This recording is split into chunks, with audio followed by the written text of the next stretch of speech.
இன்னைக்கு நம்ம பார்க்க போற பிரேக்ஃபாஸ்ட் ரெசிபி ரவா கிச்சடி. அதுக்கு நான் 1/2 கப் அளவு ரவா எடுத்திருக்கேன். இதை நம்ம வறுத்துக்கணும். காய்கறி வந்து பீன்ஸ், கேரட், பச்சை பட்டாணி, இஞ்சி ஃபைனா கட் பண்ணி வச்சிருக்கேன். வெங்காயம், பச்சை மிளகாய் கட் பண்ணி வச்சிருக்கேன். இதுக்கு எண்ணெய் 30லேருந்து 40 ml ஆயில் சேர்த்துக்கணும். அப்பதான் நம்ம எல்லா காயும் வதக்கி ரவா போட்டு கிளறப்ப அது சரியான பக்குவத்துல வரும். அப்படி இல்லைன்னா பிசு பிசுன்னு இருக்கும். ஸோ எண்ணெய் வந்துட்டு நம்ம கிச்சடிக்கு குறைஞ்சது 30 ml சேர்த்துக்கணும். நீங்க ஹெல்த் கான்சியஸா இருக்கிறீங்கன்னா 1/2 கப் ரவாவுக்கு.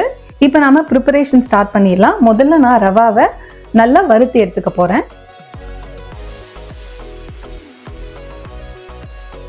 ரவை வறுக்கிறப்ப அடுப்பை நீங்க வந்து கம்மியான ஹீட்ல வச்சுக்குங்க. அப்பதான் ஈவனா வறுப்படும். அப்படி இல்லைன்னா சட்டுன்னு கருத்துடும். அதுவும் இது பொடி ரவையா இருக்கு அப்படின்றதுனால கொஞ்சம் கவனமாவே நம்ம வறுக்கணும். அடியில பாத்தீங்கன்னா கலர் மாற ஆரம்பிக்குது. நம்ம வந்து அடுப்பு கம்மி பண்ணிக்கலாம். ரொம்ப செவக்க வறுக்கணும் அப்படின்னு தேவை கிடையாது. நல்ல வாசனை வந்துச்சுன்னா போதும். இப்ப நல்ல வாசனை வர ஆரம்பிச்சிருச்சு. நான் அடுப்பை ஆஃப் பண்ணிடுறேன்.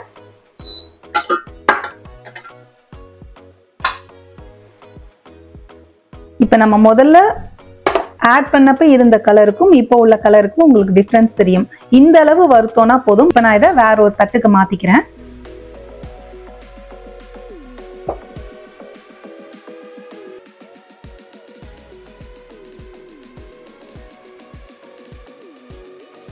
ஒரு ஸ்பூன் கடுகு, 1 ஸ்பூன் வெள்ளை உளுத்தம் பருப்பு, 1 டேபிள் ஸ்பூன் கடலைப்பருப்பு. இந்த எண்ணெயில நான் 1/4 டீஸ்பூன் பெருங்காயத்தூள் சேர்த்து பொரிய விட்டுக்கிறேன். கடுகு, உளுத்தம் பருப்பெல்லாம் நல்லா பொரிஞ்சிருச்சு. இப்ப நாம கட் பண்ணி வச்சிருக்க வெங்காயம், பச்சை மிளகாய் சேர்த்துக்கலாம்.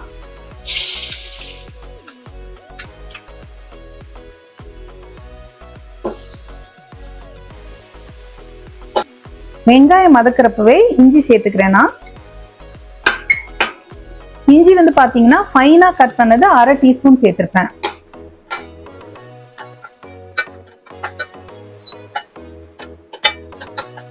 வெங்காயம் ஓரளவு வதங்கிடுச்சு. இப்ப நம்ம மத்த காய் சேர்த்துக்கலாம்.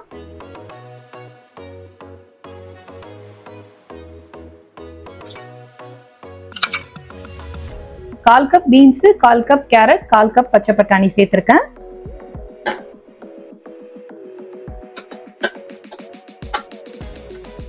இந்த காய் வதக்குறப்பவே இதுக்கு தேவையான உப்பு சேர்த்து வதக்கிக்கலாம். 1/2 டீஸ்பூன் உப்பு சேர்த்துக்கிட்டேன். நான் இப்ப கூடவே 1/4 டீஸ்பூன் மஞ்சள் தூள் சேர்த்துக்கிறேன்.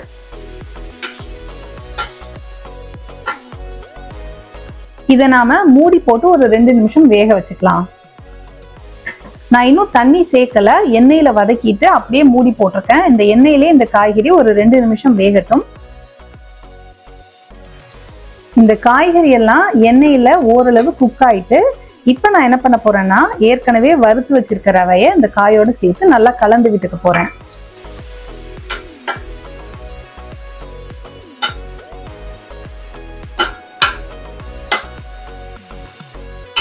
நம்ம ஏற்கனவே ஒரு 1/2 டீஸ்பூன் உப்பு சேர்த்திருக்கோம். இப்ப இன்னும் கொஞ்சம் சேர்த்துக்கலாம். உப்பு வந்து உங்களோட டேஸ்ட்டுக்கு தகுந்த மாதிரி கூட குறைய அட்ஜஸ்ட் பண்ணிக்கிங்க. உப்பு சேர்த்து நல்லா கலந்து விட்டுக்கலாம். ஏற்கனவே நான் தண்ணி கொதிக்க வச்சிருக்கேன். இதுல நாம தண்ணி ஆட் பண்ண போறோம். இந்த மாதிரி ரவை சேர்த்துட்டு தண்ணி ஆட் பண்றோம்னா பச்சை தண்ணி சேர்க்க கூடாது. பச்சை தண்ணி சேர்க்கறீங்கன்னா காய்கறியிலேயே நீங்க பச்சை தண்ணி ஊற்றி கொதிக்க விட்டுட்டு ரவை சேர்க்கணும். நான் ஏற்கனவே ரவை சேர்த்து கலந்து விட்டதுனால இது கூட நான் கொதிக்க வச்ச வெந்நீர் தான் சேர்க்க போறேன். இதனால நம்ம வந்து 3/4 கப் அளவு ரவை எடுத்துருந்தோம்ல, அதே கப்பாலேயே நம்ம தண்ணி எடுத்துக்குவோம்.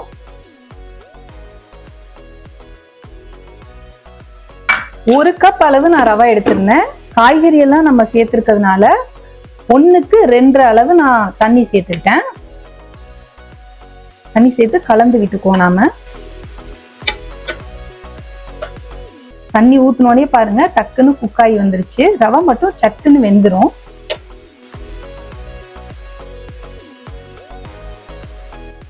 நல்லா கலந்து விட்டதுக்கு அப்புறமா திரும்பவும் நாம மூடி போட்டு ஒரு 2 நிமிஷம் வச்சிடலாம். அடுப்பை வந்து மீடியமுக்கு கொஞ்சம் கம்மியா இருக்கிற மாதிரி பாத்துக்குங்க.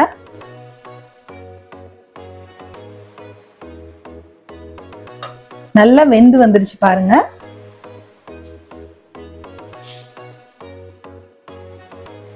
ரொம்ப ஆயிலியாவும் இல்லை, குழக்குழன்னும் இல்லை, கரெக்டான திட்டத்துக்கு வந்திருக்கு. வெஜிடபிள்ஸ் எல்லாம் கட் பண்ணிட்டீங்கன்னா இது செய்யறதுக்கு ஒரு 10 நிமிஷம் கூட ஆகாது. கால நேரத்துல கடகடன்னு செஞ்சிடலாம். நல்ல ஃபில்லிங்காவும் இருக்கும். ஸ்கூல் லஞ்சுக்கும் இது நம்ம கொடுத்து விடலாம்.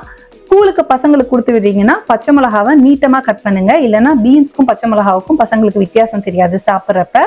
இதுல கொஞ்சமா கொத்தமல்லி தூவிட்டோம் அப்படின்னா இறக்கிடலாம். நம்மளோட ரவா கிச்சடி ரெடி.